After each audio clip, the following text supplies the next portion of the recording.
Okay, what memories do you have of the first time you met Richard Nixon? I was a college student at UC Santa Barbara. Actually, I would have been a freshman in the fall of 1962, and he was running for governor of California after he had lost the presidential election in 1960. And one of our roommates at the dorms there in Santa Barbara said, "Hey, let's go see Nixon." And so three of us went, my roommate and I and this other fellow. Went to San Marcos High School in Santa Barbara, and we thought we were pretty cool because right after the speech we ran up, sort of snuck up to the front and cornered him, and then we cornered him and sort of nagged him all the way out asking stupid freshman college questions. But so he stopped to talk to us, and we said, you know, we're on the debate team at UCSB.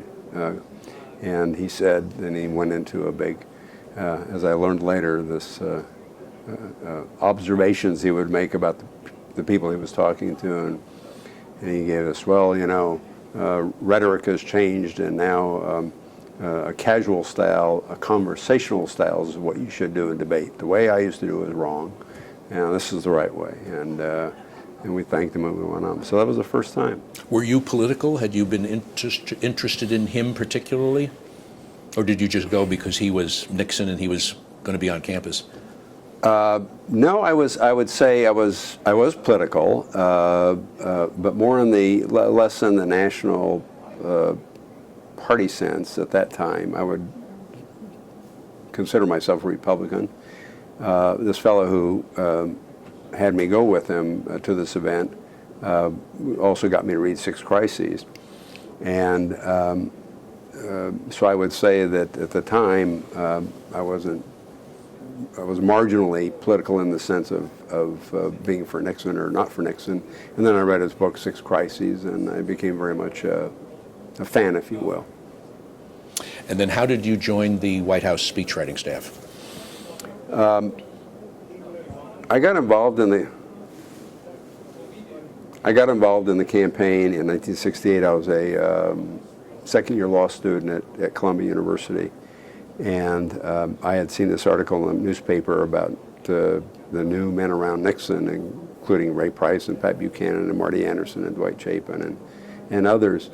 And because by that time I was really immersed into politics, I loved politics, and so I thought this would be a chance to work on the campaign. And so I wrote a letter that I thought Mr. Nixon would see, you know, right first thing in the morning that he got it. And of course, after a couple of weeks, I never heard back, so we called and said, what happened to the letter? And they said, oh, we must have misplaced it. Why don't you send it again? And at that time, my wife was working on Wall Street, not too far from 20 Broad, where Mr. Nixon had his law firm. She actually walked the letter in. So I started as a volunteer answering mail and tried very hard as fast as I could to get the attention of Ray Price and Pat Buchanan and others. And so Pat, who had actually brought me in, who had responded to my letter, got me a research position along with Marty Anderson in the '68 campaign in between my second and third years of law school.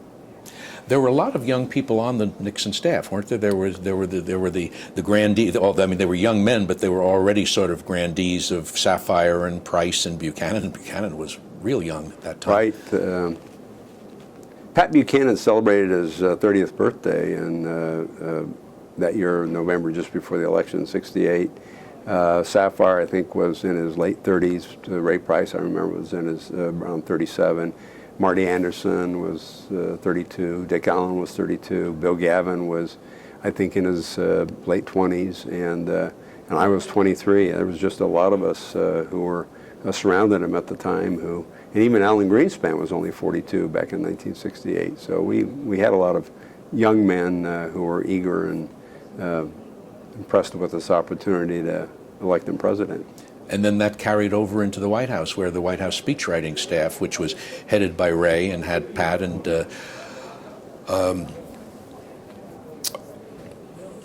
Bill Sapphire, had a lot of young writers.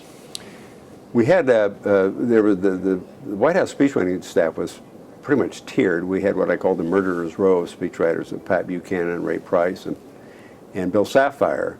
And then there was a second tier of Bill Gavin and Lee Hebner, who had been journeyman writers and worked on the campaign as well. And then there was a bunch of us, Dave Gergen and John Coyne and Ben Stein and Aram Bakshin and John Andrews, all of us in our mid to late 20s who were working on the communications and speechwriting staff. So we had a mighty little band there of fairly young men, and it's a good thing because you have the energy in those days to do the things you can't do in your later years, very frankly.